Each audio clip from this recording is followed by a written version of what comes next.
विश्वासघात तो बहुतों ने किया है, लेकिन इन्होंने ग्वालियर और चंबा की जनता के साथ विश्वासघात किया है। आपके पीठ में छुरा भोंका है, बनी बनाई सरकार को गिरा दिया, और वो बनी बनाई सरकार आपकी थी, आपने वोट दिया था उसके लिए।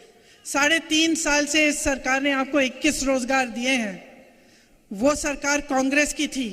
मैंने जैसे कहा, छत्तीसगढ़ में देखिए बेरोजगारी का दर क्या है, आप ही के साथ धोखा हुआ है। इनकी नेताओं की बात कर रहे हैं तो दूसरे यहाँ के आपके गृह मंत्री महोदय जी की हो जाए।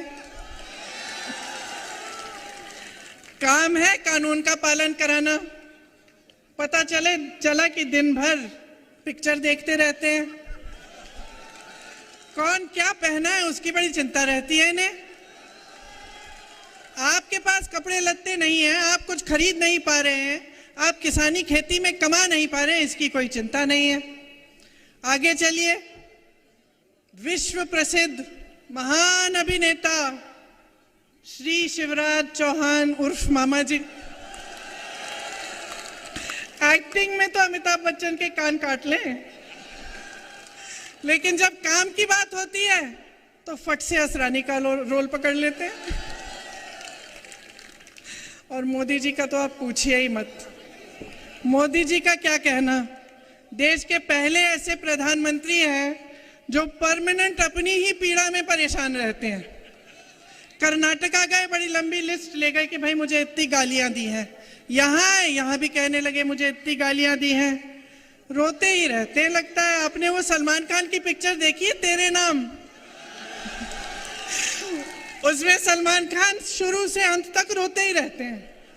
मैं तो कहती हूँ मोदी जी के लिए भी पिक्चर बना देते हैं, उसका नाम रखेंगे मेरे नाम। वैसे एक बात है, मोदी जी ना आदमी की पहचान में टॉप क्लास है। दुनिया भर के गद्दारों और कायरों को इकट्ठा करके अपनी पार्टी में ले लिए। मुझे तो बेचारे आरएसएस और भाजपा के जो अच्छे कार्यकर्ता हैं, जो सालों से संघर्ष कर रहे हैं अपनी पार्टी के लिए, उन पे तरस आती है कि क्या पता ये कायरों की सेना ही उनकी पार्टी को चलाने ना लगे। ये है हालात।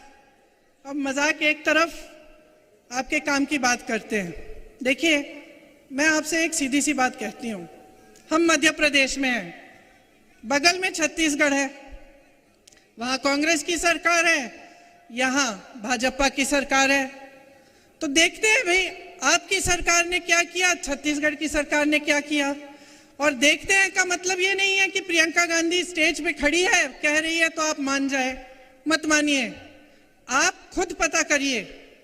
कोई छत्तीसगढ़ में रहता है, राजस्थान में रहता है, कांग्रेस में के किसी अन्य प्रदेश में रहता है, तो आप खुद पता कर लीजिए वहाँ की परिस्थितियाँ क्या है। मेरी बातों पे मत चलिए, मेरा काम है आपको बताना, मैं बताऊंगी। देखिए, छत्तीसगढ़ में किसानों के कर्ज माफ हुए।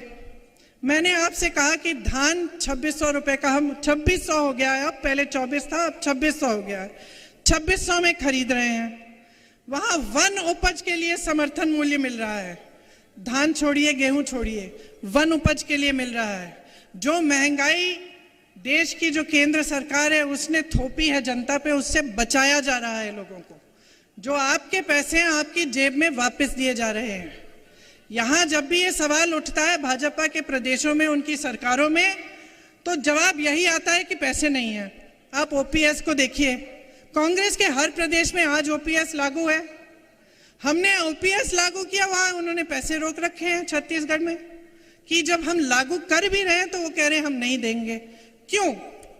जब ये सबको, बड़े बड़े उद्योगपतियों के कर्ज माफ कर सकते हैं, बड़े बड़े उद्योगपतियों को जो आपकी संपत्ति है वो सौंप सकते हैं, तो आपके लिए, आपके जेब में, चाहे आपका पेंशन हो, चाहे आपके कर्ज माफ करने की बात हो, चाहे महिलाओं के लिए कुछ राहत हो, इसकी बात क्यों नहीं कर सकते? ये क्यों नहीं कर सकते हैं? अब आप बताओ, आपके इलाके में पता नहीं आवारा पशु का है कि है समस्या खेतों में, है कि नहीं है?